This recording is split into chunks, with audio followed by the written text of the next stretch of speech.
Let's quickly do NOLO. It's a simple, it's not difficult at all, very simple question on manufacturing, just to keep your mind back into the mode of manufacturing. The following information was extracted from the books of NOLO manufacturers who manufacture electrical appliances. They use the perpetual inventory system and value their raw materials and work in progress according to the weighted average method, whereas finished goods are valued using the first in, first out method. Now, in this question, that is purely for disclosure purposes.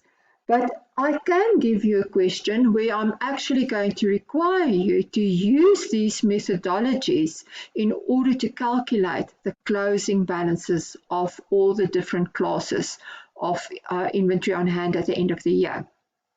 And then you're going to apply exactly the same methodology that you've done in the past. The only difference is that the nature of the inventory item is different from what you had in the past. It is NOLO's policy to transfer finished goods to the sales department at a profit ratio of 10% on the manufacturing costs. The following balances appeared in the books as at 31 May 2009. Now, at the end of the day, they want you to do the general ledger accounts for the 2010 financial year and close them off, the raw materials, the work in progress, the finished goods, and the allowance for unrealized profits. And in the second place, they want you to do disclosure. They say prepare the accounting policy note and the note to the statement of financial position for the inventories for the 2010 financial year end. So these balances that they start off with is our opening balances. So we're going to open up the T accounts for all those accounts, raw materials, work in progress, finished goods, and allowance for unrealized profits. And we're going to insert the opening balance. So raw materials, obviously, we're going to go to the raw material account.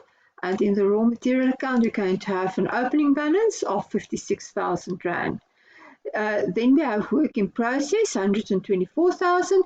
Now, listen, all of these, raw materials, work in progress, and finished goods, all of them are inventory items. So inventory item is an asset, and an asset's got a debit balance. So work in progress on the debit side, 124,000 Rand. Then finished goods, 220,000 Rand. On the debit side of the finished goods account, we will have 220,000 Rand. Then we have big question marks, allowance for unrealized P&L. Now, they've told us that they add a 10% profit ratio to the manufacturing costs. So the 220,000 Rand finished goods amount includes that unrealized profit of 10%. So we can work out what is the opening balance on our allowance for unrealized profit account, which will be 220,000 multiplied by 10 divided by 110, and that is going to give us an opening balance of 20,000 Rand.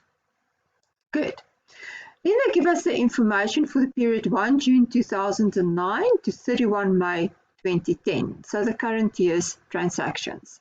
Raw material purchases, 525,000. So my raw material account, we're going to have on the debit side purchases, 525,000 Rand. Credit losses, normal expense, doesn't affect any manufacturing cost. Rental storage space of finished goods. Finished goods is also not part of our manufacturing cost. That will be a normal operating expense.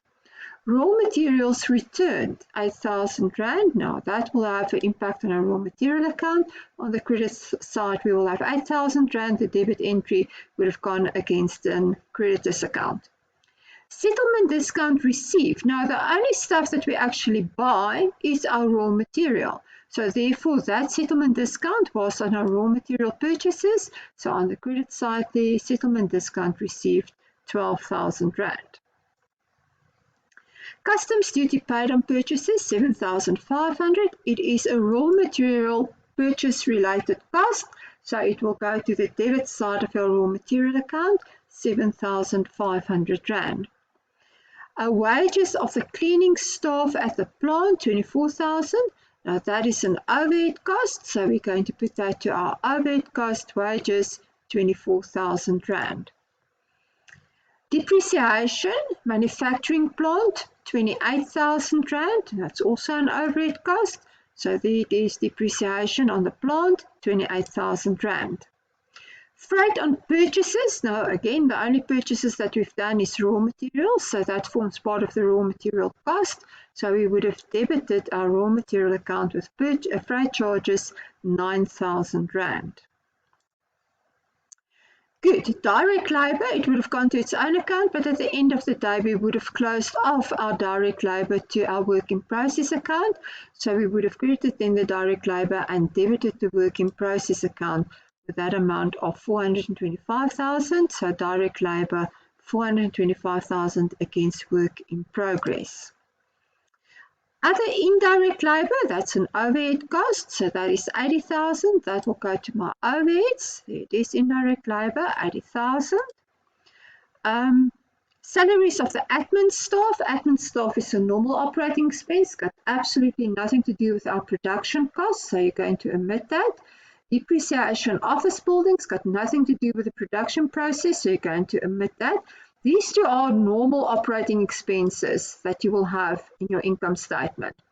Other factory overheads, like the name indicates, it's overhead costs, so that will go to your overhead cost account. So there on the debit side, 210,000. Sales, nothing to do with production cost. Office stationery on hand, nothing to do with production cost. And then they give us closing balances. Raw materials as at 31 May. Closing balance, 45,500. So in our raw material account, we can insert the closing balance of 45,500. Work in progress, closing balance 128,000. So in the work in progress account, closing balance 128,000. And then they give us cost of sales. In our finished goods account, on the credit side, cost of sales for the year, 1,442,500. Finished goods cost of sales 1,442,550. Right, and that's all the information that we have. So we can now complete the picture. If we start now all over again with our raw material account, you will see that we need on the credit side a balancing entry. And what would that be? That would have been our raw material issued to the production process. So we're going to get that balancing item. On the credit side, that is our credit entry 532, and our debit entry is going to be against our work in progress account, raw materials 432,000 Rand. Our overhead cost, we're going to balance it off, and whatever the balance is going to be transferred to work in progress, 342,000. So there it is, our overhead cost, 342,000. Now, if we're going to balance off our work in progress account, you will see that they gave us the closing balance. So there's our balancing figure on the credit side of 1,295,000, and that was the actual manufacturing costs of the items that we have manufactured or produced for the current financial period. So work in progress will be credited with the 1,295,000, and my finished goods account will be debited with the 1,295,000. Remember that we're actually transferring my goods from my factory, which is up to my work in progress account, everything backwards from work in progress backwards, that belongs to the factory, and everything after work in progress, i.e. finished goods, that belongs to the sales department. So they have transferred their finished goods at 1,295, but not at the actual cost price, the cost price plus 10%. So in that 10% of what? Of the actual manufacturing cost, 10% of 1,295 gives me 1,295,500. My accounting entry here is I will debit my finished goods and I will credit my unrealized profits, profit and loss account, not the allowance account, the profit and loss account with that 129,500. Right, if we're back at finished goods, we have now cost of sales, so we can determine our closing inventory for the year, 201,950. If we go to allowance for unrealized profit, once we have our closing balance of finished goods, we can also determine the closing balance for our allowance for unrealized profit account. And what will that be? That will be the 201,950 multiplied by 10 divided by 110. And that gives us 18,359. So to reduce the balance, the initial balance of 20,000 to a balance of 18,359, we need to pass a debit entry on the allowance account of 1641. Against what account? Against our unrealized P&L account. Remember, the alternative, what I could have done is I could have transferred the full 20,000 to my unrealized P&L account, and then I had to create from scratch at the end of the year the unrealized P&L. So I would have created the 18,359, would have been a credit against my allowance account. There would have been no balance here. And the debit then would have gone against my unrealized P&L account. Now, the difference between the 20,000 and the 18,359 would have had a net result of that credit of 1641. So either way, the net result being 1641. Whatever the balancing amount is on our unrealized profit and loss account, that 131,141, that will be transferred to cost of sales. So my actual cost of sales in the end of the year would have been the 1442550 less the 131,141. The second part of the question wants you to do disclosure. Now, the first thing that we have to disclose is our accounting policy note. Inventory. Inventories are valued at the lower of cost and net realizable value. Estimated realizable value is the estimated selling price in the ordinary course of trade less any disposable costs. Cost is calculated as follows. Raw materials and work in progress at the weighted average method. Finished goods at the first in, first out method. Now my actual inventories note. The amounts attributable to the different categories of inventory are as follows.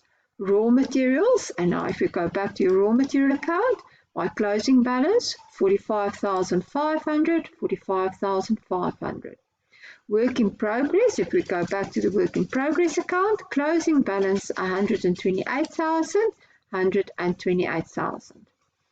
Finished goods. Now guys, please note that I do not show the 201950.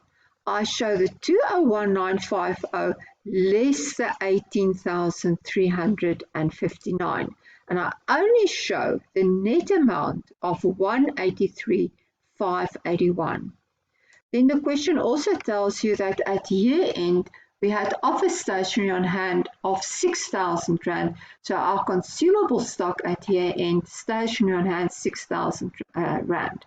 Now, if we add that all together, that would have meant that on the face of the statement of financial position, we would have shown under current assets inventory at a total of 363,091.